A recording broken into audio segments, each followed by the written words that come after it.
Poyntz, later known as Lady Paris. She was the daughter of Sir John Poyntz and Elizabeth Sydenham of Ironacton in Gloucestershire. Now, there's a bit of a doubt about when she was born, sometime between 1588 and 92, and she died in 1673. As with many women who lived during the 17th century in Ireland, Elizabeth Poyntz has proved to be elusive, as indeed are facts about women from that time, unless you were right at the top of the tree. Also, very little of her own voice has come down to us. It's mostly in the form of a few letters, mainly interceding with her son for various petitioners.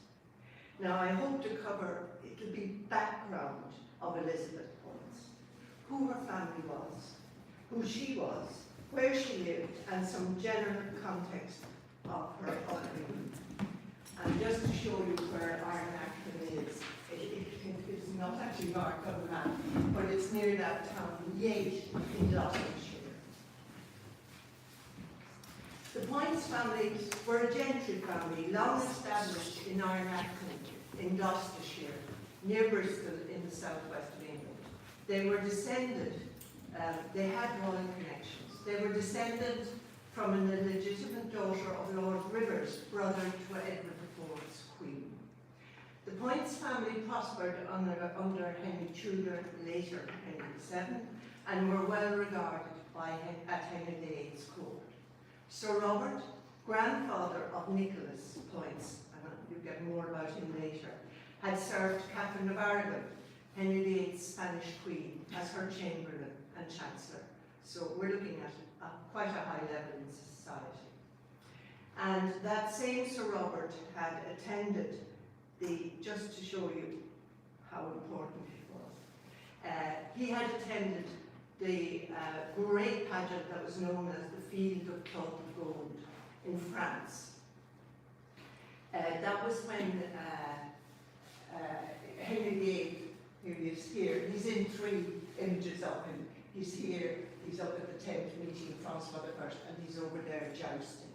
But this image was to impress everybody with all the wonderful things that were going on, and Henry was probably wearing cloth of gold up on his horse there, and his huge escort. Anyways, just to put it in context of how important the Poyntz were. Now, when Henry VIII set off on his royal progress of 1535 with his then queen, and with number 2, they visited the Poyntz house at Acton Court in Gloucestershire at the invitation of Nicholas Poyntz. Sir Nicholas was born in 1510, died 1558, and here he is drawn by Hans Holbein, the court painter at the time. He held the office of groom of the bedchamber to Henry, and has been described as a courtier and landowner. Now, in preparation for that royal visit on the King's progress, Nicholas had built in just 9 months an east wing to his house at Ironacton, and you can see completed 1535. Now, it looks a bit of a shambles there, but I have some interior shots. A new east wing to an old moated manor house, and this is what the house reconstructed looked like. And the east wing is this one here. Now that's all that remains. He must, Sir Nicholas must have beggared himself with the extravagance, because recent archaeology there has uncovered elaborate plaques from Venice, Ligurian and Northern Majolica Italian plates, and other luxury goods.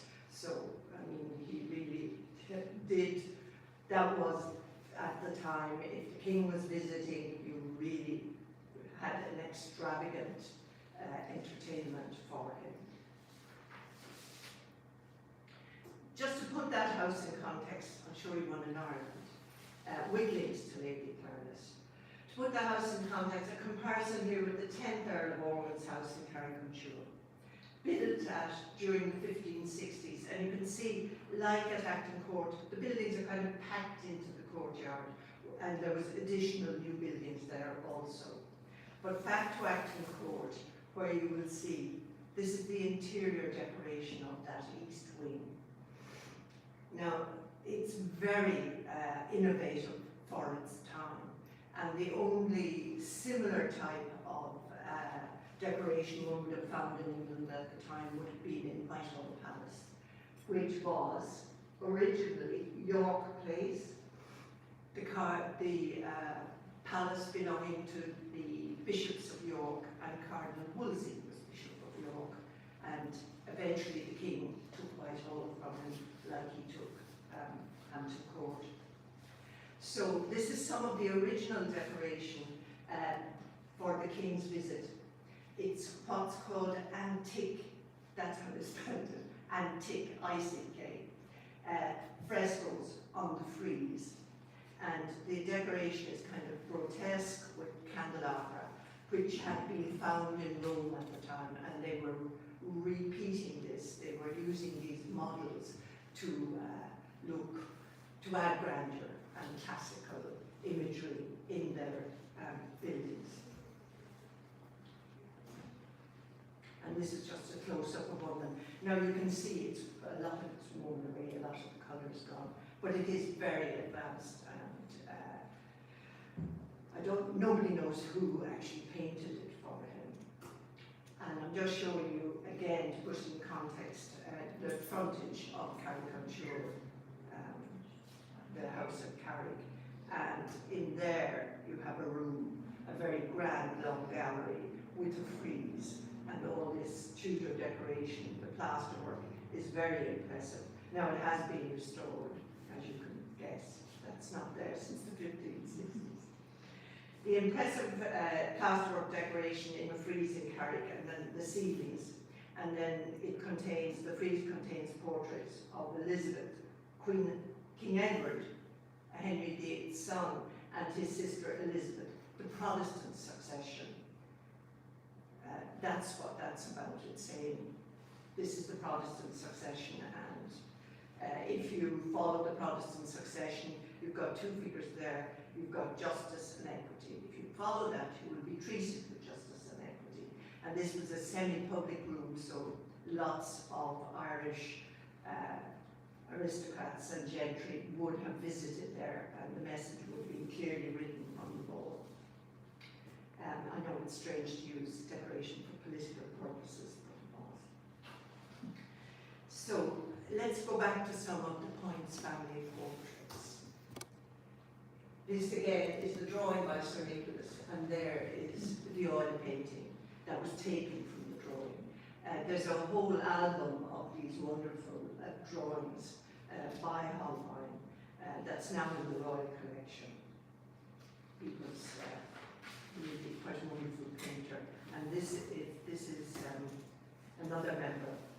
This is Sir John, and he was an uncle of Elizabeth's.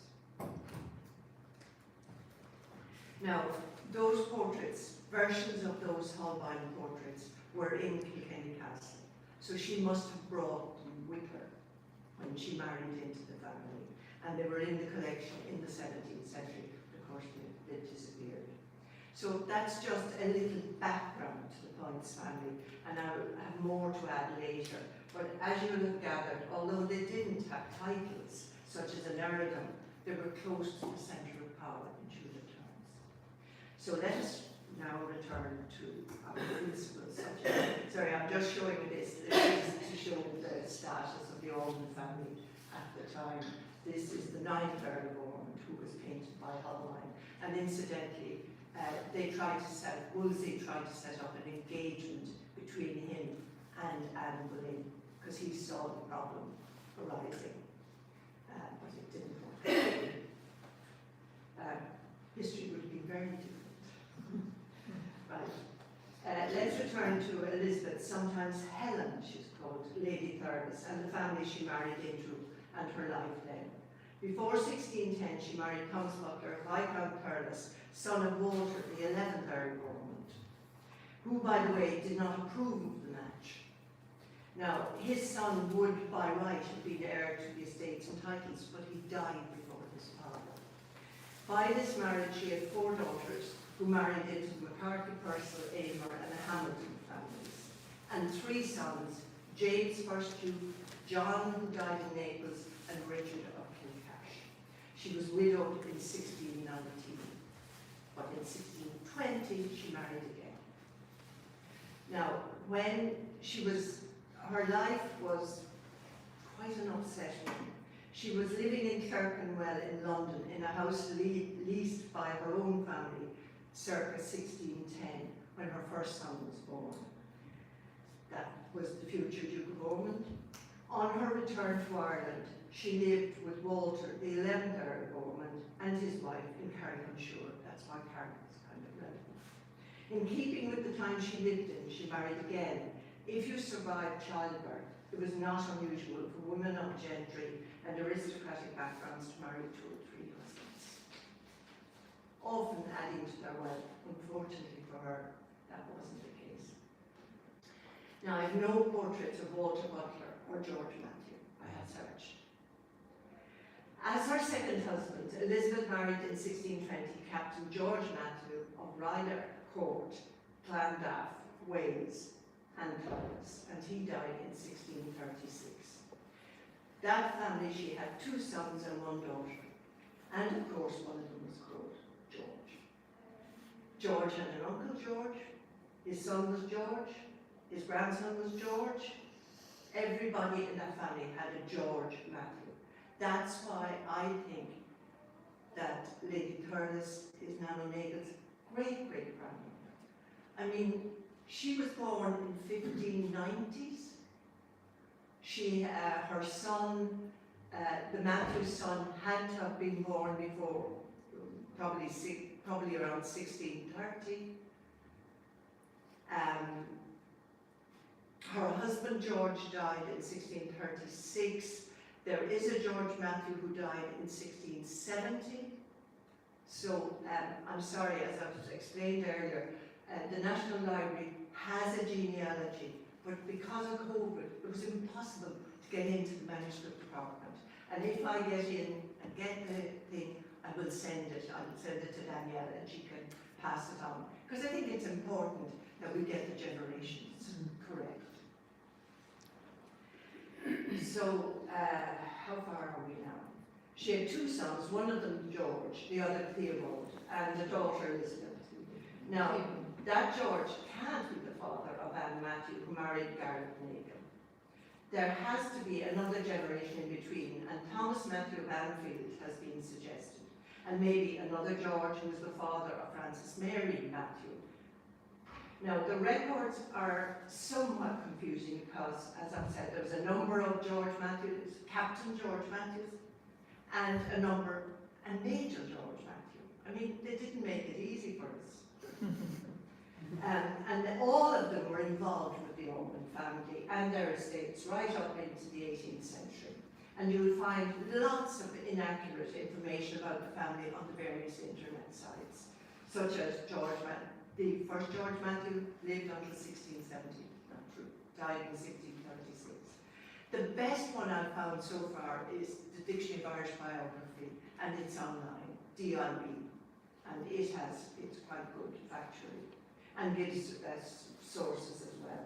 So again, let's go back to Lady Thurles and the death of Viscount Thurles, her first husband. Times were very difficult for her, as her husband hadn't possession of lands of his own because he predeceased his father. But some financial arrangements were made for her and for her eldest son, who was sent to Finchley in London in the care of a Catholic tutor. However, after intervention, he was transferred into the care of George Abbott, Protestant Archbishop of Canterbury, and reared as a Protestant. And to make matters worse, the Ormond inheritance was threatened by the second marriage. I'm sorry, everybody's called Elizabeth Butler in this. By the second marriage of Elizabeth Butler. She was the daughter of the 10th Earl of Ormond, this guy, Thomas, who did the building in Carrick-on-Shore, and was very close to his cousin, Queen Elizabeth. They were related through the Boleyn's. I mean, you know, I'm not actually talking that much about Elizabeth because there isn't that much, but I'm giving you the background and the context and the society that she lived in. It's the best I can do. I do have some letters from her. Right. Yeah, you're probably wondering why there's two. There's actually three versions of the same portrait. And this one is in a family in England who insist that it isn't Thomas Butler. It is. Anyway, as Elizabeth was the 10th Earl of Ormond's only child. This is Elizabeth Butler. And King James of England and Scotland had taken an interest in her as she was an heiress. And when her first husband died, he married her off to one of his favourites, Richard Preston, Baron Dingwall, a Scot. And this marriage would prove disastrous for the Ormond inheritance and finances. So many envious eyes in England and Ireland had watched and waited for the death of the 10th Earl, which occurred in 1614. And the 11th Earl, Walter, would suffer greatly as he was viewed with suspicion for his very strong Catholic stance. The king, who was James, himself took it upon him to interfere in the Butler inheritance by diminishing Walter's power base. In the meantime, Dingwall, now Earl of Desmond, they gave him the Desmond title, was building up enormous debts that would almost beggar the Ormonds in the future. This man, Preston, was a scoundrel, and both he and his wife, with the king's support, began to plot against the 11th Earl. Lady Thurles' father-in-law. This is relevant because it made her life difficult because there was no money around. The lawsuits for this case dragged on for years until Lady Thurles' eldest son, James, married his cousin, the Dingwall's only daughter, another Elizabeth. And she had also been married previously. Now, it's difficult to ascertain whether Lady Thurles' financial position would have been better had the Ormond inheritance not been disputed in that way. Now, we're now into the 1630s, and that's when the comment about her is made. So she must have had quite a strong personality. I had it up in the first one. A lady of wit and spirit, by no less than Thomas Wentworth, the ill-fated Earl of Strafford, who was Lord Deputy in Ireland for Charles I. Now, I'm going to show you, you've seen the portrait before, of course, but I'll talk a bit about how she's portrayed. These are 1630s portraits, and they're by the same hand, but we don't know who the artist is. But they're definitely painted by the same person when examined very closely. And this is, as you can see, Elizabeth dressed in widow's weeds. So it's probably post-1636 when her second husband died, because I don't think she would have stayed in such heavy widow's weeds for all of that time. And that's her daughter-in-law there, Elizabeth Preston, with her son, the Thomas, who became Earl of Ossory. She eventually became Duchess of Ormond. And what I can say, yeah, this one is in a private collection, and it was interesting when I traced why it got there. It's owned by the now Nugents, but they were the O'Reillys of Ballinlough Castle in County Westmeath. And Catherine Marianne Matthew married Sir Hugh O'Reilly in the 19th century, early 19th century, I think. And she must have taken the portraits with her because they've got one of the second Duke of Ormond in the collection as well. So the Matthew family must have held on to the portraits because that's definitely 1630s. Now, the other portrait, again, you're all familiar with. However, it's painted from the face and head are painted from the previous one. It's the same face. is not an aged face. And, but they've updated widow's weeds to the 1670s when it was painted.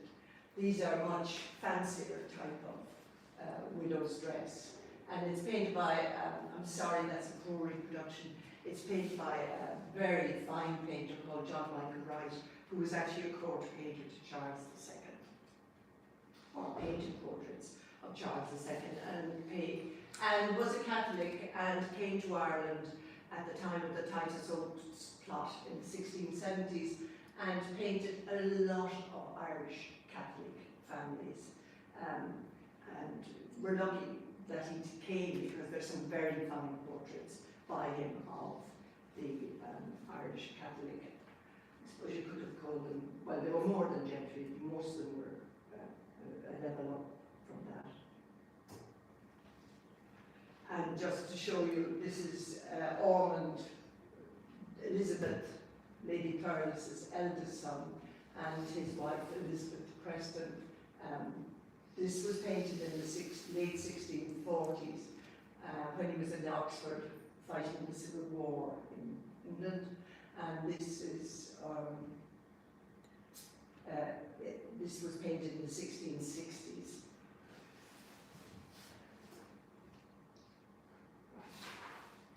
Now, with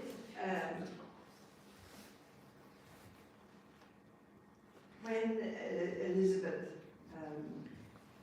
Poyntz, in the 1640s, she had a very hard time. Her estate of 4,000 acres in Tipperary, which included Thurles Castle, was sequestered, and she narrowly escaped being transplanted to Connaught. Very narrowly. Her lands were restored to her following the restoration of Charles II and the creation of the dukedom of her eldest son, James Butler. And she must have lived in Thurles Castle. People say, oh, she never lived in Thurles Castle. But there's some letters from her addressed from there in the 1660s. And at last, I'm getting around to her original voice. Okay. The letters are the only opportunity to hear the authentic voice of Lady Thurles. And yet they're not about Lady Thurles, but about other people. In this, she is very different from her daughter-in-law, the Duchess of Ormond, who expresses her opinions, tells of her illnesses, her joys and sorrows, and her worries in her correspondence. However, I suppose it's better than nothing at all, as often happens when one searches for female voices in the 17th century. So this is the first letter. It's dated 1660-61, March the 7th, from Elizabeth Lady Thurles to her son Ormond. And it's from Thurles. Son, this bearer, Thomas Comerford, son of Edward Comerford, your old servant, has occasion to make his address to you and desires me to write you in his behalf, and to let you know that what formerly has been idle in him is now reformed, as his friends assure me. Sure, what was going on there? I do not question, but his father's merits will prevail with you to use your endeavours for his inheritance and his other rights, all of which I leave to your consideration, and to pray Almighty God to keep you and yours, your ever-loving mother, Eliza Thurles.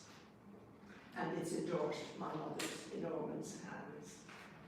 Now, Ormond does write a letter, I can't remember who to, and he bemoans the fact that everybody else in his family is Catholic, and he's the only Protestant, and he wishes they would get some sense. This is the next letter. This is a year or two later, and it's again in March, and it's from Thurles. Son, they're quite formal as interventions. Son, this bearer, James Butler's son, is sent to wait upon you with his father's writings of Templemore, which he had done at the time you commanded him to follow you with them to Dublin, when you were at Kilkenny, but was hindered by sickness. I am certain if he were able to wait upon you himself, he would make He would make it appear to you that he has always been ready to serve you, not only with his own substance, but made use of all his credit to borrow money to supply that exigent Sir George Hamilton urged to him. I desire your favourable consideration of his business. God Almighty bless you and all yours, your ever-loving mother, Eliza. Hers. And the next letter is another 3 years later, and it's in May 1666, and again it's from Thurles. So she was living in Thurles. But it, you know, was it Thurles Castle? It was Thurles. Son, I have upon other occasions acquainted you with the hard condition of your brother, Butler. We don't know who the brother is. Having a family that I doubt makes him live above his revenue. There is a way now propounded that may be of some advantage for his second son, if you shall think it so and approve of it. Mr. Everard of Fethard left one sister who married the knight of Kerry's son. This is a little bit gossipy. She is now a widow and has a jointer in Kerry of nearly £200 a year. She had left her by her inheritance £150 a year, which at present is encumbered with some debts, and is to come in free to her in 5 years. And this is tied upon a daughter she has, if she shall hereafter have no son. If you approve of this match, and you think her jointer will stand secure, they will endeavour to compass it, having reason to make some settlement for their younger children the best manner they can in their own time. Again, God keep and bless you and all yours, your ever-loving mother, Eliza. Now,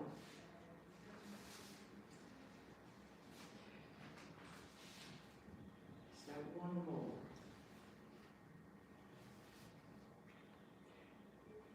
No, that's the last letter from her. The next letter I have is one announcing her death. In a letter written, it's from her daughter-in-law, written May 22nd in 1673. Elizabeth Preston, 1st Duchess of Ormond, daughter-in-law, writes the following. The news of my mother's death was received by my lord, myself, and all her relations here, with that sense of her loss, as was due unto a person so much beloved and valued as she was, and deserved to be by all her family. Now, there's an epilogue to this.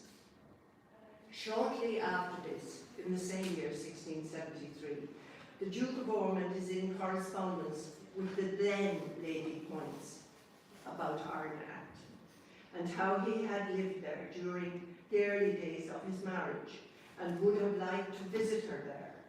However, the Poyntz family had to sell their house later that year, 1673, and that was the end of the Poyntz in Arne. One wonders, did they wait for Elizabeth's death before selling the house?